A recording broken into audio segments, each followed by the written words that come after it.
बिस्मिल्लाहिर्रहमानिर्रहीम, अस्सलाम वालेकुम, welcome to my YouTube channel. My name is educate Raj. अगर आपने चैनल सब्सक्राइब नहीं किया तो काइंडली मेरा चैनल सब्सक्राइब कर लें और बेल आइकन को लाजमी प्रेस करिएगा ताकि मेरी हर आने वाली वीडियो से आप नोटिफाई रहें। ठीक है, आज का हमारा टॉपिक बहुत ही जेन्युइन और बहुत ही रेगुलर बेसिस पे होने वाला एक इशू है जो बहुत ही इन्फोर्स इन सोसाइटी है, मतलब कि वो सोसाइटी में इतना रन कर रहा है कि कुछ हद ही नहीं। ठीक है, और बहुत ही नॉमिनल है। Like what is the procedure of divorce, divorce मुकम्मल देने का तरीक़ेकार क्या है, आज हम ये सीखेंगे। हमने बहुत सारे लोगों से सुना है और बहुत सारे रोज़ाना ही एक वकील की ज़िंदगी में ऐसे केसेस आते हैं या ऐसे लोग कांटेक्ट करते हैं, ऐसी औरतें कांटेक्ट करती हैं जो कहती हैं कि मुझे डाइवोर्स हो चुकी है, मुझे फ़ोन पर तलाक हो चुकी है, 3 साल गुजर गए हैं, मुझे ओरली तलाक हो चुकी है, 4 साल गुजर गए हैं, मैं अपने घर में हूँ, 5 साल हो गए मैं अपने घर में हूँ, लेकिन मैं दूसरी शादी करना चाह रही हूँ, लेकिन मेरे पास कोई पेपर नहीं है, कोई डाइवोर्स का प्रूफ नहीं है कि मैं दूसरी शादी कर सकूँ, तो अब मैं क्या करूँ। Definitely you need a divorce effective certificate for doing second marriage. आपको जब दूसरी शादी करनी होती है तो आपके लिए उससे पहले आपके पास डाइवोर्स इफेक्टिव सर्टिफिकेट का होना ज़रूरी है। लेकिन मुकम्मल तौर पर तलाक हुई ही नहीं तो फिर क्या किया जाए, मुकम्मल तौर पर तलाक देने का प्रोसीजर क्या है, आज हम ये सीखेंगे। तो जी, अगर हस्बैंड वाइफ को डाइवोर्स दे रहा है, डेफिनेटली हस्बैंड ही वाइफ को डाइवोर्स देता है। अगर निकाहनामा में डाइवोर्स डेलीगेटेड राइट नहीं लिया गया तो हस्बैंड ही डाइवोर्स देगा। ठीक है, husband he has right to divorce to wife, वही अपनी बीवी को तलाक दे सकता है। तो उसका प्रोसीजर क्या है जी, बीवी को डाइवोर्स देने का प्रोसीजर ये है कि आपने कचहरी में जाना है, स्टैम्प पेपर लेना है और किसी वकील साहब से कहकर उसको ड्राफ्ट कराना है और रीज़न बतानी है कि आप क्यों तलाक दे रहे हैं, तलाक की वजूहात बतानी है और तलाक देनी है। ठीक है, अगर आपने ओरली तलाक दे दी है तो आपने वो मेंशन करना है कि जी मैंने ओरली तलाक दे दी। अगर आपने कुछ डिजर्शन को पीरियड हो चुका है तो आपने वो भी मेंशन करना है। ठीक है, जब ये ड्राफ्ट हो जाएगी तो आपने इसकी 2 फोटोकॉपीज़ करवानी है।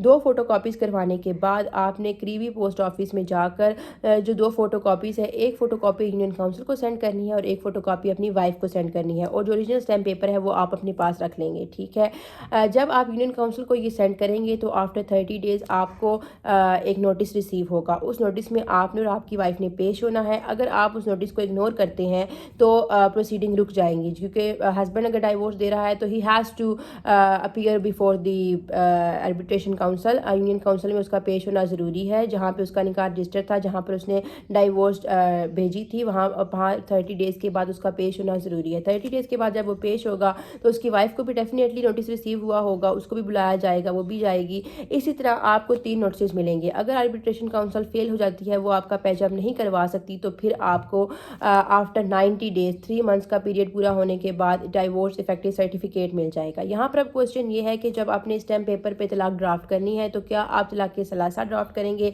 या तलाक के अव्वल सोम दोम, क्या तरीक़ेकार है, ये आपकी अपनी चॉइस पे होता है। वैसे तो 30 डेज़ का पीरियड यूनियन काउंसिल में बढ़ता है, वो 3 नोटिस रिसीव होते हैं, इसलिए एहसन तरीका तो यही है तलाक देने का कि आप पहले एक तलाक दें। ठीक है, फिर 30 दिन बाद दूसरी तलाक दें, फिर 30 दिन बाद तीसरी तलाक दें। ठीक है, इस तरह 90 डेज़ का पीरियड कंप्लीट करें। लेकिन अगर आप चाहते हैं कि आप फ़ौरन ही तलाक दे दें और यकदम आपको तलाक दे दें और आपको बार बार कचहरी ना आना पड़े, फिर इसका बेहतरीन तरीक़ेकार है कि आप इस स्टैम्प पेपर के ऊपर डाइवोर्स सलासा ड्राफ्ट कराएंगे, मतलब 3 तलाक के यकदम ड्राफ्ट कराएंगे। यहाँ तक कि ये तरीक़ेकार इस्लाम में भी नापसंद किया गया है, कानून में भी इसकी ममानियत है, लेकिन ज़ाहिर है लोग ऐसे ही करते हैं और ये एप्लीकेबल भी है। आप 3 तलाक़ें इकट्ठी दे सकते हैं और 3 तलाक़ें इकट्ठी आप ड्राफ्ट करा सकते हैं, लेकिन प्रोसीजर यूनियन काउंसिल का 30 डेज़ वाला लाजमी होगा। वो इसलिए होता है कि मे यू गेट मीडिएशन हो जाए। ठीक है, अगर मीडिएशन हो जाती है तो वेल एंड गुड है, अगर मीडिएशन नहीं होती तो डाइवोर्स इफेक्टिव सर्टिफिकेट मिल जाएगा।